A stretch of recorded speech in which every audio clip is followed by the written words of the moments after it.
नमस्कार दोस्तों, कैसे हैं आप सभी। मैं रोज की तरह आज भी आपके लिए एक बहुत ही दुख भरी कहानी लेकर आया हूं और उम्मीद करूंगा कि आपको यह कहानी पसंद आए।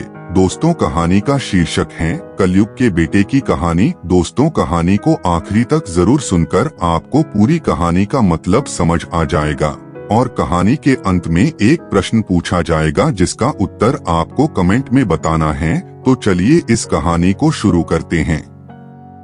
एक बार की बात है, एक कस्बे में पति पत्नी रहते थे। उनकी जिंदगी काफी आराम से गुजर रही थी। दोनों को एक ही बात की चिंता थी कि उनको अभी तक कोई संतान नहीं हुई। उन्होंने बहुत इलाज करवाया, लोगों के कहने पर तरह तरह के उपचार भी किए, लेकिन कोई फर्क नहीं हुआ। दोनों अपने आप को कोसते रहते थे। बहुत मेहनत करने के बाद तथा कई तरह के उपाय करने के बाद उनके घर में एक बेटे ने जन्म लिया। दोनों खुशियों से फूले नहीं समा रहे थे। जिंदगी की सारी खुशियां मिल गई थी। बरसों का प्यार स्नेह लुटाने लगे।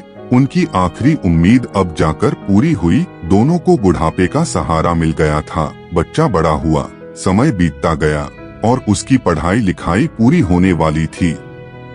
बाप ने बेटे के जीवन में सारी खुशियां भर दी थी। उसका सपना था कि उसका बेटा हमेशा उनके प्यार का कर्ज चुकाएगा, समाज में उसका और अपना नाम रोशन करेगा।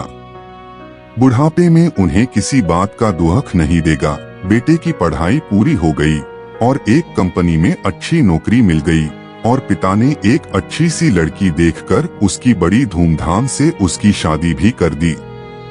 शादी के कुछ दिनों तक तो सब कुछ ठीक ही चल रहा था, लेकिन कुछ दिनों के बाद सास बहू में आए दिन झगड़े होने लगे।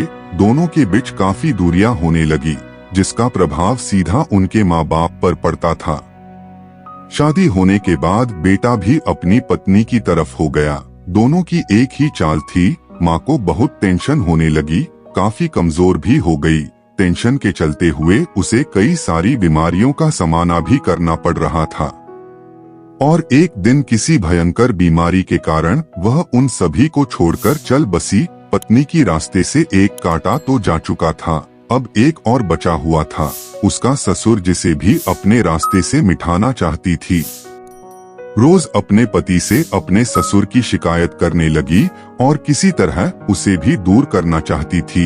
एक दिन बेटे ने कहा, पिताजी, अपनी आंखों पर पट्टी बांधो, मैं तुम्हें कुछ देना चाहता हूँ।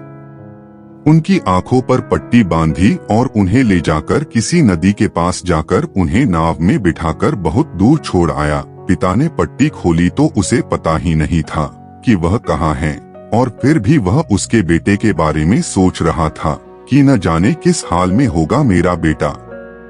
वह उस नाव से उस नदी में इतनी दूर चला गया था कि कभी भी लौटकर घर नहीं आया। इधर पत्नी का रास्ता पूरी तरह साफ हो गया था, उसे पूरी तरह आजादी मिल गई थी। माँ बाप अपने बेटे का जीवन सफल बनाने की पूरी कोशिश करते हैं कि इन्हें किसी प्रकार का कोई कष्ट न हो। अपना फर्ज पूरी तरह निभाते हैं। हर वक्त अपने संतान के बारे में ही सोचते रहते हैं और सनातन का जीवन खुशियों से भरने की पूरी कोशिश करते हैं। लेकिन वही बेटे समय आने पर अपना फर्ज भूल जाते हैं और अपनी पत्नी के बताए रास्ते पर चलने लगते हैं। माँ बाप का ख्याल रखने की बजाय उन्हें बेसहारा छोड़ देते हैं। दोस्तों, प्रश्न यह है कि इस कहानी में वह बेटा अपने बूढ़े बाप को कहाँ छोड़कर आया था। दोस्तों, इसका उत्तर आप हमें कमेंट के माध्यम से जरूर बताएं। आपका यह प्यार भरा कमेंट ही हमारा मनोबल बढ़ाता है, जिससे हम आपके लिए आगे भी इसी तरह की कहानियाँ लेकर आते रहेंगे। कहानी से सीख। दोस्तों, इस कहानी से हमें यह सीखना चाहिए कि जिसके होने के कारण हम आज इस दुनिया में मौजूद हैं, उनका तिरस्कार तो कभी भुलाकर भी नहीं करना चाहिए। और वो कोई और नहीं, हमारे माँ और बाप हैं, जिनकी वजह से हम इस हाल में हैं। चाहे हम दुनिया की सारी धन दौलत क्यों न कमा ले, अगर माँ बाप दुखी हैं तो किसी गरीब से कम नहीं हैं। मैं उम्मीद करता हूँ कि आपको यह कहानी पसंद आई होगी। अगर आप इस कहानी से सहमत हैं तो इसे अपने दोस्तों के साथ भी शेयर करें और कमेंट करना ना भूलें। इसी तरह की कहानियाँ डेली सुने और हमसे जुड़े रहने के लिए आप हमें सब्सक्राइब भी कर सकते हैं। धन्यवाद दोस्तों।